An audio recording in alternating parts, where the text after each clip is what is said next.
برادران اسلام، السلام علیکم ورحمۃ اللہ تعالی وبرکاتہ۔ الحمد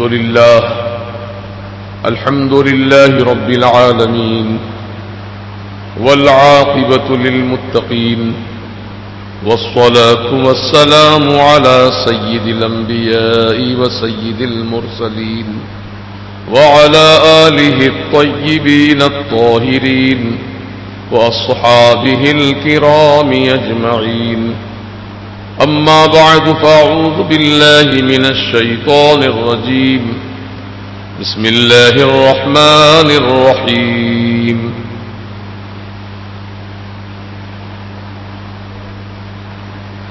وَلَقَدْ نَصَرَكُمُ اللَّهُ بِبَدْرٍ وَأَنْتُمْ أَذِلَّةٌ، صدق الله العظيم، وبلغنا رسوله النبي المتين الأمين الكريم۔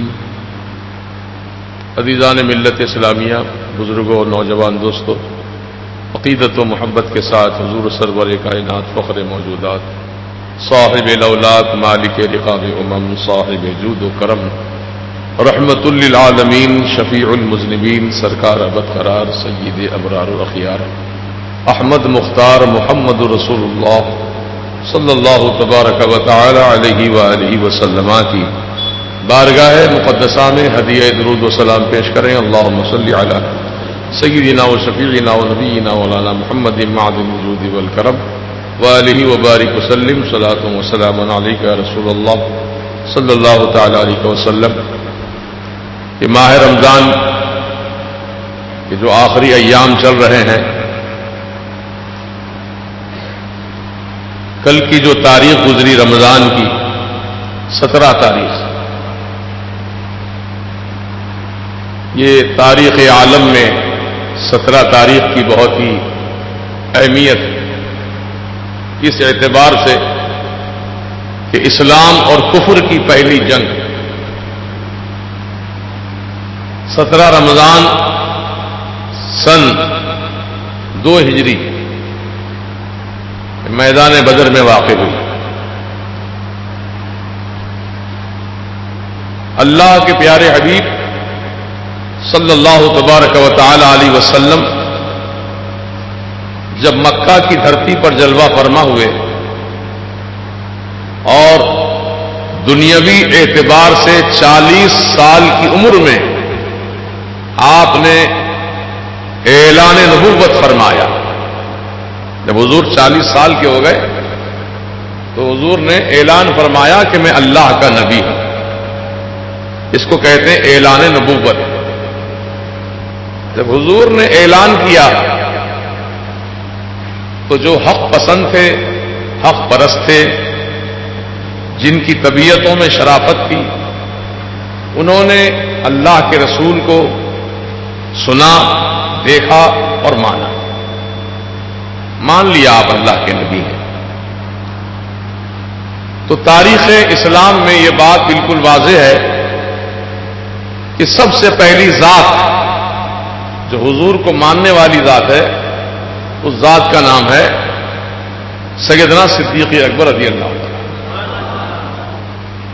اور عورتوں میں حضرت خدیجہ الکبریٰ ام المؤمنین رضی اللہ تعالی عنہ، اور بچوں میں سیدنا مولا علی شیر خدا حیدر کرار رضی اللہ عنہ۔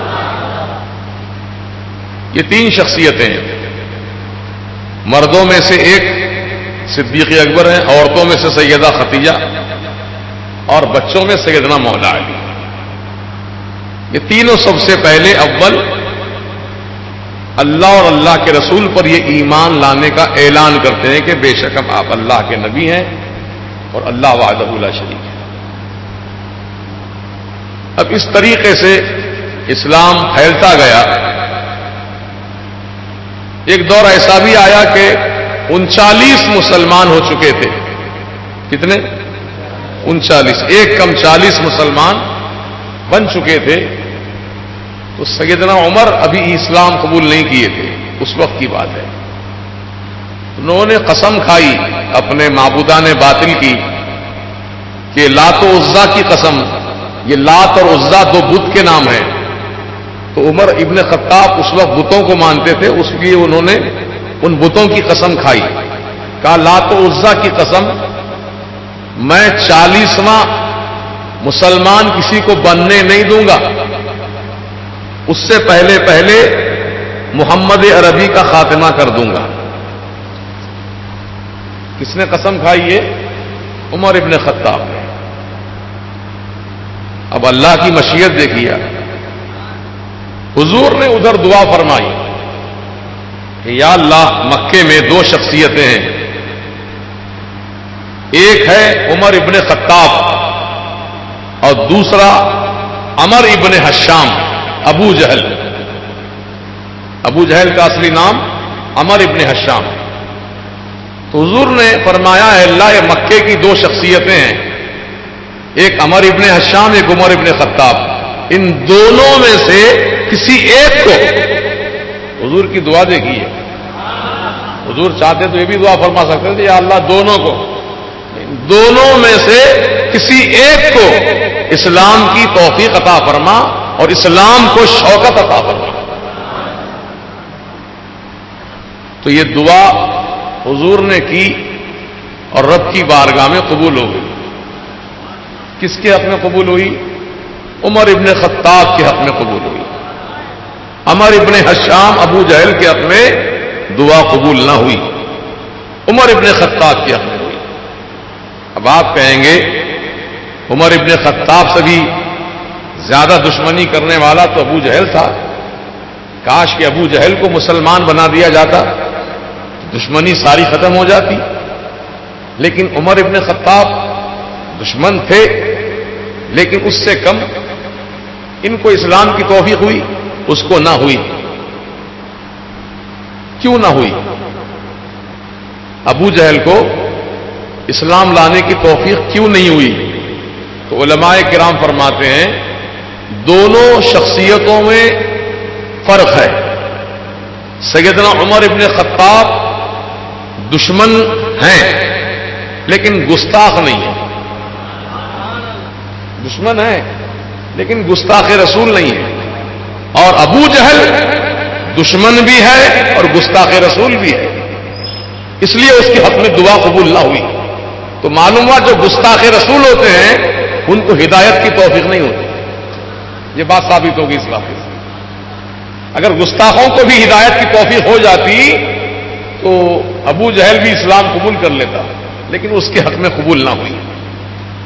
تو معلوم یہ ہوا کہ گستاخی بہت بڑا جرم ہے، اور گستاخان رسول کے لیے کوئی گنجائش نہیں ہے، نہ دنیا میں ہے نہ آخرت میں، سوائے جہنم کے۔ اس لیے مسلمانوں، نہ خود گستاخی کرو، نہ گستاخوں کی صحبت میں رہو، نہ گستاخوں کی تائید کرو۔ اہل سنت و جماعت الحمدللہ گستاخی سے مکمل پرہیز کرتی ہے، اہل سنت و جماعت بے ادبی سے پرہیز کرتی ہے، توہین سے پرہیز کرتی ہے، اور اگر کسی بات میں شبہ ہو جائے تو وہ بار بار اللہ کی بارگاہ میں گڑ گڑا کر معافی مانگتے ہیں۔ کسی بات میں شبہ ہو جائے، یہ ہو سکتا ہے کہ ہم سے بے ادبی نہ ہو جائے، اے اللہ معاف کر دے، اے اللہ معاف کر دے، کوئی ہم سے توہین نہ ہو جائے، اے اللہ ہمیں معاف کر دے۔ لیکن جو بڑے بڑے گستاخ ہیں، گستاخیاں کرنے کے باوجود بھی وہ دعا نہیں کر لیتے اپنے بارے میں، یہ اللہ جو ہم سے گستاخیاں ہو اس کو معاف کر دے۔ نہیں، توفیق ہی نہیں ہوتی ان کو معافی چاہنے کی، کیونکہ وہ توفیق الہی سے محروم ہیں جو حضور کی بارگاہ کے گستاخ ہیں۔ تو الحمدللہ ہم اہل سنت و جماعت بہت خوش نصیب ہیں کہ ان تمام بڑے بڑے گناہوں سے محفوظ ہیں۔ اب زندگی یہاں تک تو ٹھیک رہی الحمدللہ، اب آگے کی زندگی بھی ایسے گزارو کہ گستاخی سے مکمل پرہیز۔ دیکھیے سرکار مدینہ علیہ الصلوۃ والسلام کا نام ہم بھی لیتے ہیں، آپ بھی لیتے ہیں، بڑے پیار سے لیتے ہیں، القاب سے لیتے ہیں، لیکن ایک وہ بھی ہے نائک، کیا بولتا ہے وہ؟ محمد صاحب۔ دیکھیے آپ کتنا بڑا فرق ہے۔ ہم کہتے ہیں آقا و مولا سید عالم محمد رسول اللہ صلی اللہ تبارک و تعالی علیہ وسلم، کم از کم اتنے تو القاب ہم بولتے ہی ہیں، جب بھی سرکار کا نام لیتے ہیں اتنے ادب و احترام. یہ ادب کی بات ہے, اس کا نام ادب ہے. کیا نام ہے اس کا؟ ادب. ادب بہت بڑی چیز ہے. ادب سے ہی انسان کی قسمت بدل جاتی ہے, اور جو بے ادب ہوتے ہیں وہ ان کی قسمت اور مزید خراب ہو جاتی ہے. اس لیے اللہ رسول کی بارگاہ میں, اللہ والوں کی بارگاہ میں, علماء دین, پیران کرام, مرشدان برحق, جو بھی اپنے سلسلے کے بزرگ ہیں, ان کی شان میں ادب بجا لاؤ. جتنا زیادہ ادب کرو گے اللہ پاک ادب کی بنیاد پر تمہارے عزت میں, تمہارے مقام و مرتبے میں بلندی عطا کر کے دیکھو. یہ کوئی ایسی بات نہیں ہے کہ آپ قیامت میں آزمائیں گے, نہیں, ابھی آزما لو, ابھی رزلٹ پا لو.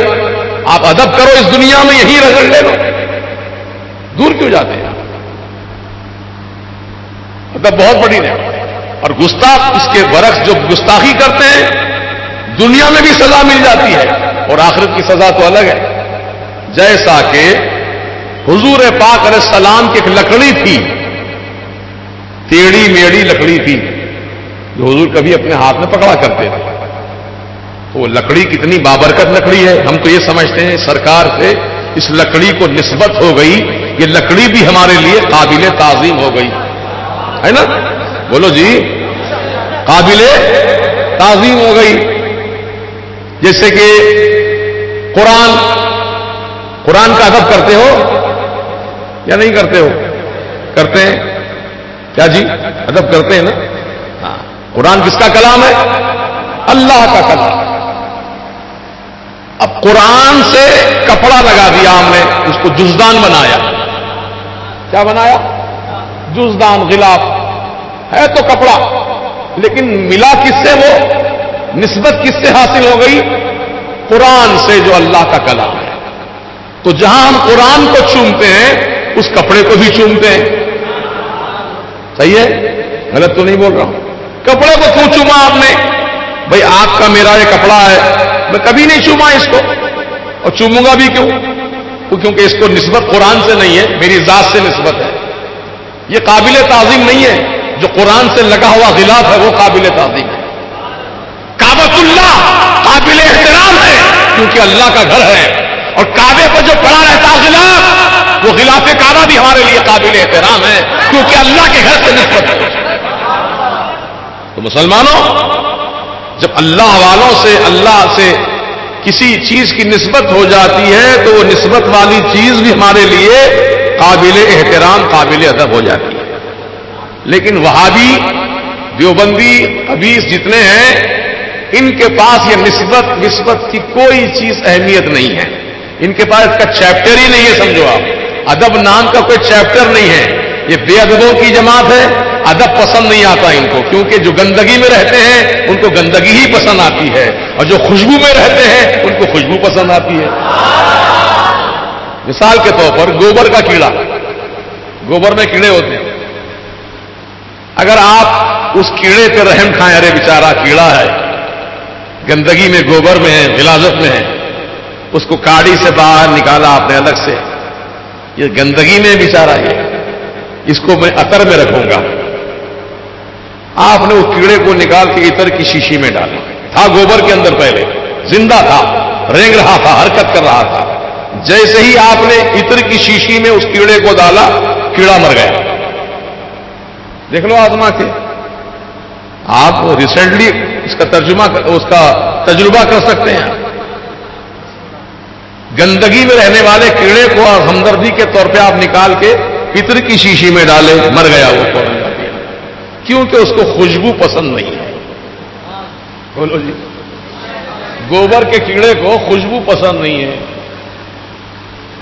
اس لیے مر گیا. تو جو چیز جہاں رہتی ہے نا, اس کو وہی چیز پسند آتی ہے. تو گوبر کے کیڑے کو گوبر ہی پسند ہے.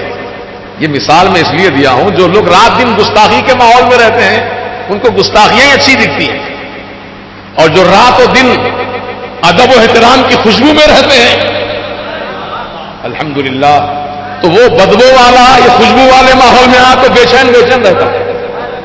کب بھاگو یہاں سے نکل, کب بھاگو یہاں. پسند نہیں آتا ماحول, ادب کا ماحول. کس کو؟ وہ گوبر کے کیڑے.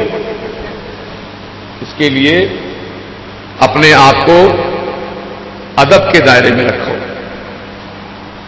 ہم یہ نہیں کہہ رہے ہیں کہ آپ میرا ادب کرو، میں تو گناہگار بندہ ہوں، آپ کا خادم ہوں، سنیت کا ادنا خدمت گزار ہوں، لیکن جو اللہ کے رسول، کلام اللہ، کعبۃ اللہ، اللہ کا گھر، ان سب کا احترام تو کرنا ہے نا، لازم ہے. تو بات چل رہی تھی ہماری کہ دنیا میں ہر طرح کے لوگ ہیں، تو ہم کو ایسے لوگوں کی صحبت میں رہنا ہے جو اللہ کی محبت، رسول کی محبت، اولیاء اللہ کی محبت، یہ ان ایسے لوگوں کے ساتھ جڑے رہو. اگر خدا نہ خواستہ ہمارا تعلق گستاخان رسول جماعتوں سے ہو جائے تو وہ گستاخی سکھائیں گے آپ کو، کیونکہ ان کا رات دن کا پیشہ وہی ہے، ان کا شیوا وہی ہے، ان کا پسندیدہ عمل وہی ہے. چنانچہ ایک مثال دیتا ہوں میں آپ کو. سعودی وہ اپنے آپ کو بڑا خوش نصیب سمجھتے ہیں کہ ہم لوگ اللہ کے گھر کے پاس ہیں، ہم مدینے میں ہیں، اللہ تعالیٰ نے ہم کو یہاں کی حکومت دی ہے کیونکہ ہم لوگ حق پر ہیں. یہ سمجھتے ہیں یہ لوگ، یہ دلیل بناتے ہیں اس کو، ہم حق پر ہیں اس لیے یہاں کی حکومت اللہ نے ہم کو دی ہے. مکے کی خدمت کرتے ہیں، مدینے کی خدمت کرتے ہیں. تو مکہ مدینہ کی حکومت مل جانا یا مکہ مدینے میں قبضہ کر لینا اس بات کی دلیل نہیں ہے کہ آپ حق پر ہیں. یہ کوئی دلیل نہیں ہے، یہ نامعقول دلیل ہے. کیونکہ آپ تو اب بیٹھے ہیں 100 سال سے، آپ سے پہلے یعنی حضور کے بھی دنیا میں آنے سے پہلے کعبے کے اندر، آپ تو کعبے کے باہر ہو، کعبے کے اندر 360 بت بٹھائے تھے کافروں نے. کتنے؟ 360. کہاں بٹھائے تھے؟ کعبے کے اندر، جس کا طواف کیا جاتا اس کے اندر. اور کتنے دن رہے وہ بھی؟ سال 2 سال، مہینہ 2 مہینہ نہیں، 350 سال تک رہے، کعبے کے اندر رہے. تو کیا بتوں کو کہنے کا حق ہے ہم حق پر ہیں تبھی تو کعبے کے اندر ہیں؟ بولو جی، اگر ہم حق پہ نہ ہوتے تو کعبے کے اندر کیسے آتے؟ ارے کعبے میں ہم بیٹھے ہیں تو مانو حق پر ہیں. یہ کوئی دلیل ہوئی؟ یہ جہالت کی بات ہے. پھر حضور کی آمد ہوئی، میرے سرکار نے ان تمام 360 کو نکال کر باہر پھینکوایا. لیکن 360 کو باہر نکلوایا، پتھر ہی تو تھے وہ بھی، اور حجر اسود وہ بھی پتھر ہے. لیکن وہ پتھر کو حضور نے کعبے کی دیوار میں لگایا. کیوں؟ آخر سب 360 باہر ہو گئے، ایک اندر رہ گیا. کعبے کی دیوار میں ابھی بھی لگا ہوا ہے. نہیں جانتے حجر اسود کا نام نہیں سنے؟ ارے چومتے ہیں لوگ اس کو، حاجی لوگ ہر طواف میں چومتے ہیں، وہاں تک ہاتھ بھی نہیں گیا تو ہاتھ ایسا اشارہ کر کے چوم لیتے ہیں. مسئلہ یہی ہے. تو میں پوچھتا ہوں وہ 360 باہر ہو گئی، ایک اندر کیوں رہ گیا؟ جب پتھر ہی سب تھے تو ان پتھروں کے ساتھ یہی پتھر نکال دیا جاتا. اس کو کعبے کی دیوار میں کیوں لگایا گیا؟ تو سنو، وہ 360 جو تھے وہ باادب نہیں تھے، بے ادب تھے. اور یہ حجر اسود یہ وہ پتھر ہے جو میرے آقا کو دیکھتا تو سلام کیا کرتا. تو حضور کا ادب کرنے والے پتھر کو کعبے میں جگہ ملی، اور جو گستاخ بے ادب تھے ان کو باہر آؤٹ آف کر دیا گیا. تو بن گئی بات. اور حضور نے نہ صرف اس پتھر کو لگایا بلکہ چوما بھی. چوما حضور نے اپنے لب لگائے، پتھر پر لب لگائے. ساری دنیا چوم رہی ہے، بولو، کیونکہ حضور نے چوما اس لیے ہم بھی چوم رہے ہیں.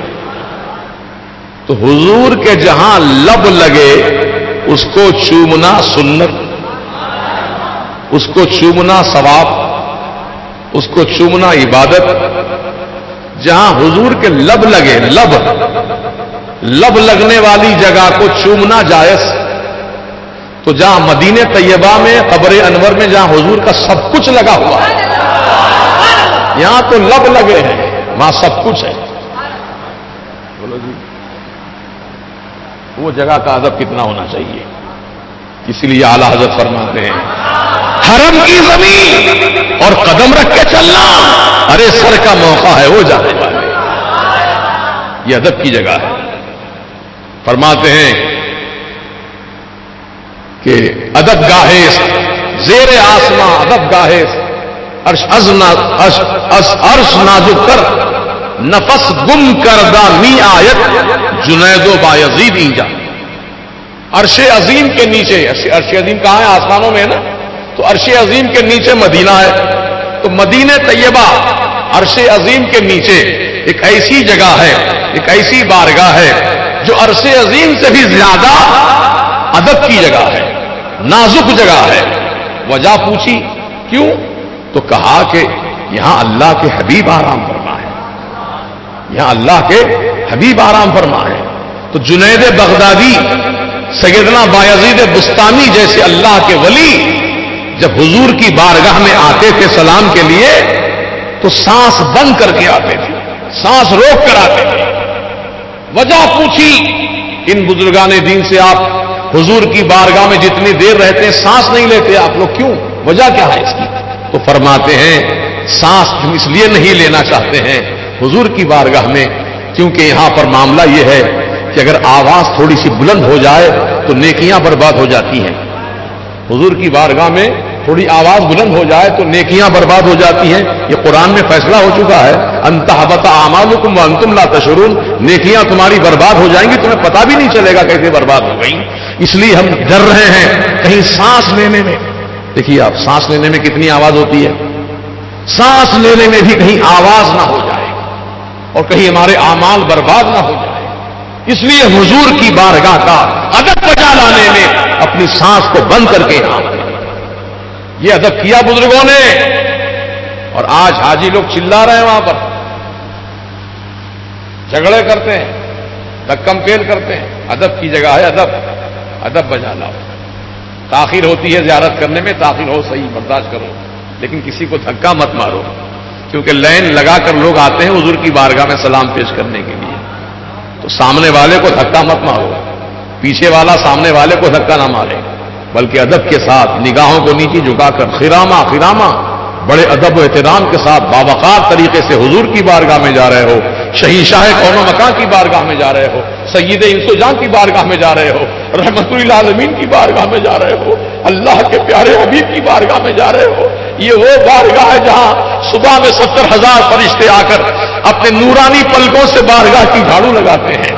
70,000 فرشتے رات میں آ کر حضور کی بارگاہ میں حاضری دیتے ہیں. یہ وہ بارگاہ ہے جہاں فرشتے بھی ادب بجا لاتے ہیں. شکر رہا ہے فلک بھی، شکر رہا ہے زمین بھی، ایسی چوکھٹ نہ دیکھی کہیں بھی. اس جگہ جبریل امی بھی اپنی گردن جھکائے ہوئے ہیں. وہ سرکار کی بارگاہ ہے. تو اس لیے بھائی ادب بہت بڑی چیز ہے. اللہ تعالی ہم سب کو باادب مسلمان بنائے، اور صرف حضور کا ہی نہیں بلکہ حضور کے اہل بیت کا بھی ادب، حضور کے خلفاء کا ادب، حضور کے صحابہ کا ادب. تو کس کے صحابہ ہیں؟ حضور کے صحابہ ہیں. ادب کرو، ادب بہت بڑی چیز ہے. اور آج دنیا سے ادب نام کی چیز مٹائی جا رہی ہے جان بوجھ کر، لیکن ہم کو چاہیے کہ اس کو پکڑے رہیں. انشاءاللہ بولیے پکڑے رہیں، کسی حال میں بھی ادب ہم سے ہمارے ہاتھ سے نہ جانے پائے، ادب سے کبھی ہم بے تعلق نہ رہیں. اللہ پاک ہم کو توفیق دے اور ہم اس پر قائم رہیں. تو بات چل رہی تھی میدان بدر کی کہ کل کی تاریخ جو گزری ہے 17 رمضان، وہ یوم بدر کی تاریخ ہے. یعنی اسلام اور کفر کی پہلی جنگ 17 رمضان سن 2 ہجری کو واقع ہوئی. رمضان کا مہینہ ہے اور سن 2 ہجری، یعنی حضور کو مکہ شریف سے مدینہ شریف آ کر دوسرا سال چل رہا تھا، اس کو ہجری کہتے ہیں. حضور جب مکے سے ہجرت کر کے آئے نا مدینہ طیبہ کو، وہاں سے ہجری شروع ہوئی، سن ہجری. تو 2 ہجری کی بات ہے یہ. اللہ کے رسول علیہ الصلوۃ والسلام جب مکہ سے مدینہ تشریف لے آئے تو ایک کے بعد دیگر مسلمان بھی مکہ شریف سے ہجرت کر کے مدینہ شریف کو آنے لگے. تو کافروں میں بڑی کھلبلی مچی. یہ تو پورے وہاں جمع ہو رہے ہیں، مدینے میں یہاں چھوڑ رہے ہیں مکہ اور مدینے میں جمع ہو رہے ہیں. تو انہوں نے ایک سازش رچی کہ مسلمانوں کو روکا جائے ان کو ستایا جائے، ان پہ ظلم و ستم کیا جائے۔ کافروں کی پرانی عادت ہے مسلمانوں پہ ظلم کرنے کی۔ اگر آج کے دور میں مسلمانوں پر کوئی کافر ظلم کر رہا ہے تو کوئی نئی بات نہیں ہے، ان کا پرانا طریقہ یہی ہے۔ لیکن ہم کو اپنے اندر اتحاد اتفاق باقی رکھتے ہوئے ان تمام دشمنان اسلام سے بھرپور ہم کو دفاع کرنا، ڈیفنس کرنا ہے نا انشاءاللہ۔ یہ اسی وقت ممکن ہے جبکہ ہمارا ایمان اور اتحاد سلامت رہے۔ ایمان بھی سلامت رہنا، اتحاد بھی سلامت رہنا، یکجہتی یونٹی اپنے اندر باقی رکھو اور ایمان کی بنیاد پر یونٹی بناؤ۔ کس کی بنیاد پر؟ پیسے کی بنیاد پر نہیں، کپڑوں کی بنیاد پر نہیں، عہدوں کی بنیاد پر نہیں، یونٹی بناؤ ایمان کی بنیاد پر۔ اور ایمان ہے محبت رسول کا نام، ایمان ہے ادب رسول کا نام، ایمان ہے تعظیم رسول کا نام۔ اس بنیاد پر محبت کے ساتھ اپنی یونٹی مضبوط رکھو، انشاءاللہ جتنے دشمن ہمارے آپ کے ہیں دنیا میں، اللہ پاک ہماری اتحاد کی برکت سے ان دشمنان اسلام پر غلبہ عطا فرمائے گا، کامیابی عطا فرمائے گا۔ تو ہمیں گھبرانے کی ضرورت نہیں ہے۔ کوئی سیاسی لیڈر کوئی بھی بیان دے، ہمیں اس سے متاثر ہونے کی ضرورت نہیں ہے۔ وہ تو ان کی عادت ہے، مسلمانوں کے خلاف زہر اگلنے کی عادت ہے، ان کی اگلتے رہتے ہیں۔ لیکن ہم کو اپنے اعمال کا محاسبہ کرنا ہے، اپنے اعمال کا محاسبہ کرنا ہے کہ ہم کہاں تک صحیح ہیں، ہمارا عمل کہاں تک درست ہے، ہمارا عقیدہ کہاں تک درست ہے۔ ان تمام چیزوں کا جائزہ لیتے رہیں اور جہاں غلطی ہے اس کی اصلاح کر لیں۔ انشاءاللہ اگر یہ عمل ہمارا جاری و ساری رہے گا تو دنیا اور آخرت میں اللہ پاک ہمیں ضرور ان دشمنوں پر غلبہ عطا فرمائے گا، کامیابی عطا فرمائے گا۔ چنانچہ اللہ کا وعدہ ہے وَلَا تَهِنُوا وَلَا تَحْزَنُوا وَأَنْتُمُ الْأَعْلَوْنَ إِن كُنتُم مُّؤْمِنِينَ۔ وَلَا تَهِنُوا، تم سستی کرنا مت کر دو، پہلے سستی چھوڑو۔ جو صبح 11 بجے تک، عام دنوں کی بات کر رہا ہوں، تو خیر رمضان کا مہینہ ہے، رات بھر جگتے ہیں یا سحری میں اٹھتے ہیں، نیند پوری نہیں ہوتی ہے تو لوگ فجر کی نماز پڑھ کے سو جاتے ہیں، وہ الگ بات ہے۔ لیکن عام دنوں میں نماز چھوٹ جاتی ہے، فجر کی قضا ہو جاتی ہے، بس بستر چھوڑتے نہیں ہیں لوگ۔ نوجوان بچے رات بھر آوارہ گردی کرتے ہیں، کبوتروں کی زینت بنتے ہیں اور گلی کوچے گھومتے رہتے ہیں، سیل فونوں پر مصروف رہتے ہیں۔ اور جب صبح فجر کی اذان کا وقت آتا ہے تو پورے نوجوان جو رات میں جھمکٹا ہوا تھا نا، وہ ایک ایک کر کے کھسکنا شروع کرتے ہیں۔ ارے نیند آ رہی بھائی، جاتا ہوں ذرا آرام کر لیتا ہوں۔ انہیں بولتا ٹھیک ہے تم جا رہے ہیں تو میں بھی جاتا ہوں، خدا حافظ۔ اس طریقے سے مجمع سب صاف ہو جاتا ہے اور بستروں پہ جا کے آرام سے سو جاتے ہیں۔ ادھر مسجد سے مؤذن پکارتا ہے الصلاۃ خیر من النوم، نماز نیند سے بہتر ہے، لیکن اس کو تو نیند سوتی ہے، کہاں آئے گا نماز کے لیے؟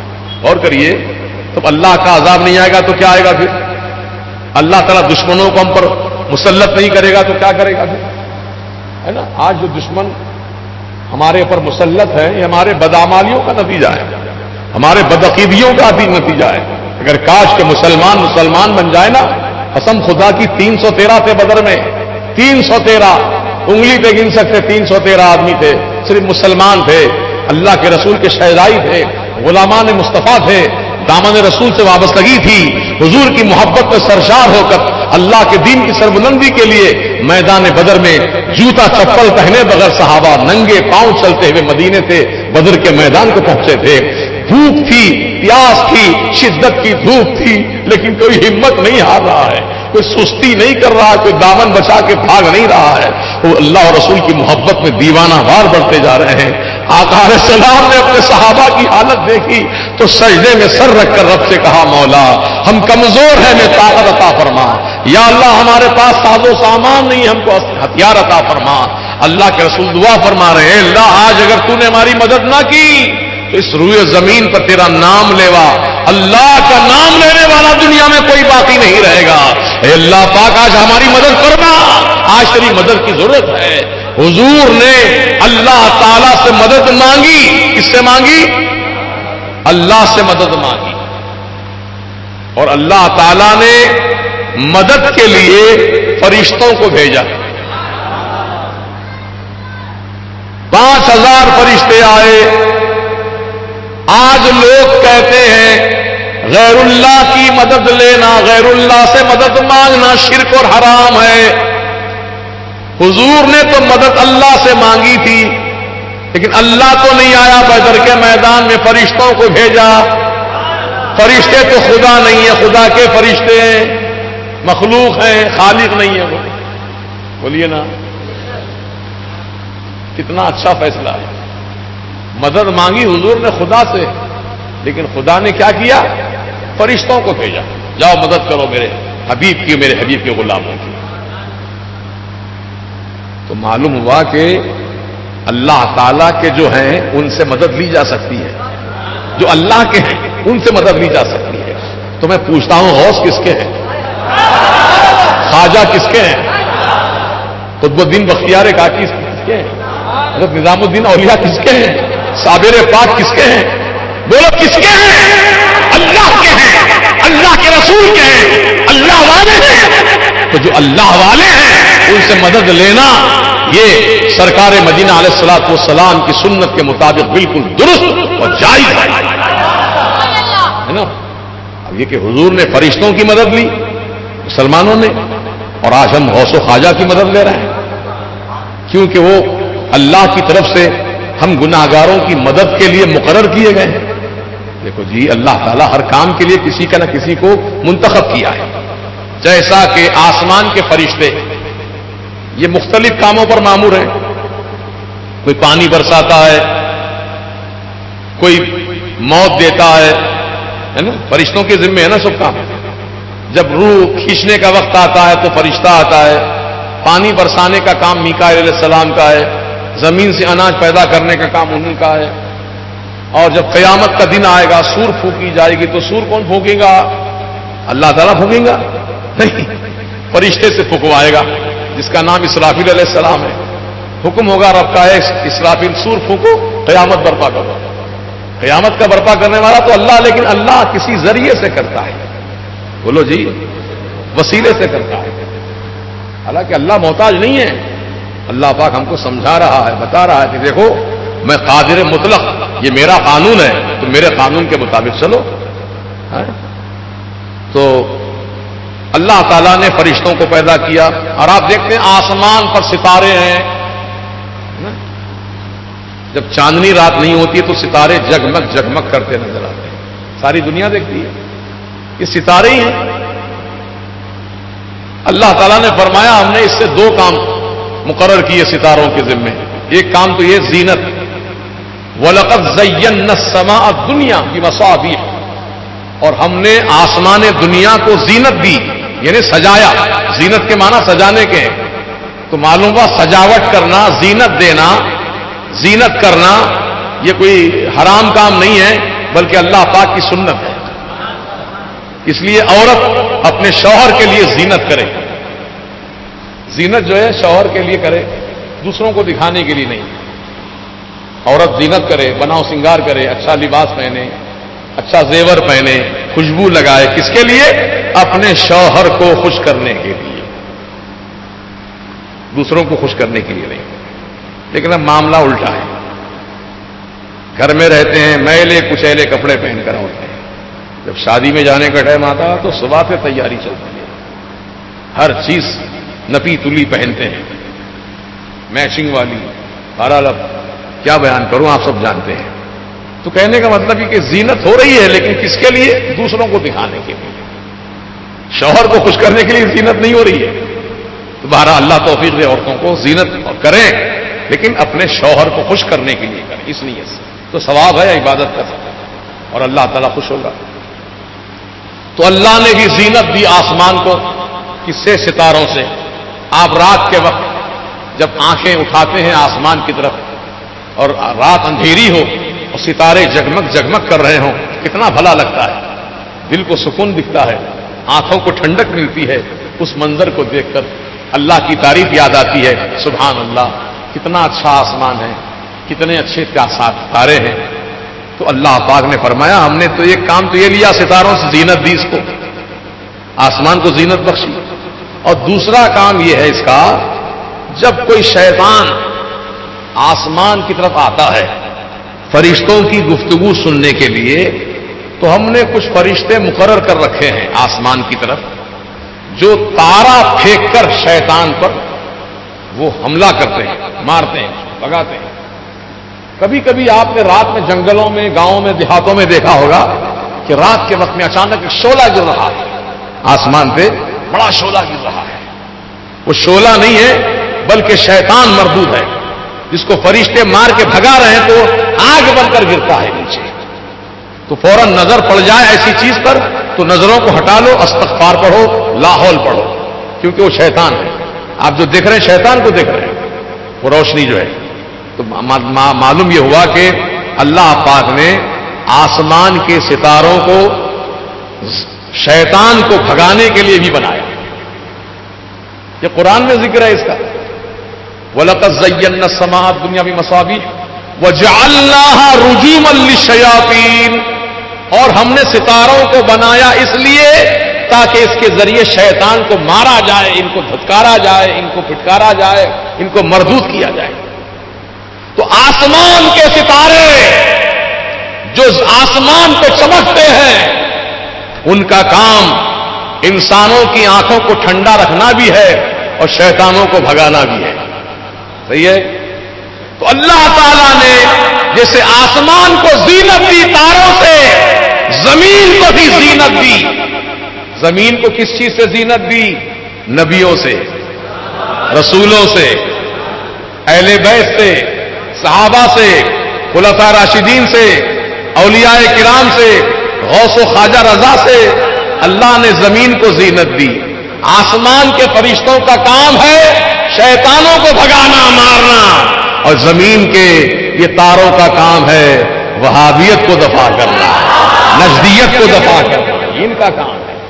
وہ اپنا کام کر رہے ہیں، یہ اپنا کام کر رہے ہیں، پریشان مت ہو، اللہ پاک نے سب کی ڈیوٹی تقسیم فرما دی ہے۔ تو یہ نظام قدرت کس کو کہتے ہیں؟ یہ اللہ کا انتظام ہے، اس کو کیا کریں گے ہم آپ، ہے نا؟ اللہ کا انتظام ماننا پڑے گا نا، یہ اللہ کا انتظام ہے۔ تو بہرحال آج جو گفتگو میں نے کی ہے مختصر مفید بدر سے متعلق، انشاءاللہ آپ اس پر یقین رکھیں گے کہ اللہ پاک نے مسلمانوں کو میدان بدر میں ایسی مدد فرمائی کہ مسلمان 313 ہو کر بھی الحمدللہ 1000 کے لشکر جرار پر کامیاب ہو جاتے ہیں، اور کئی کافر مارے جاتے ہیں، کئی کافر گرفتار ہوتے ہیں،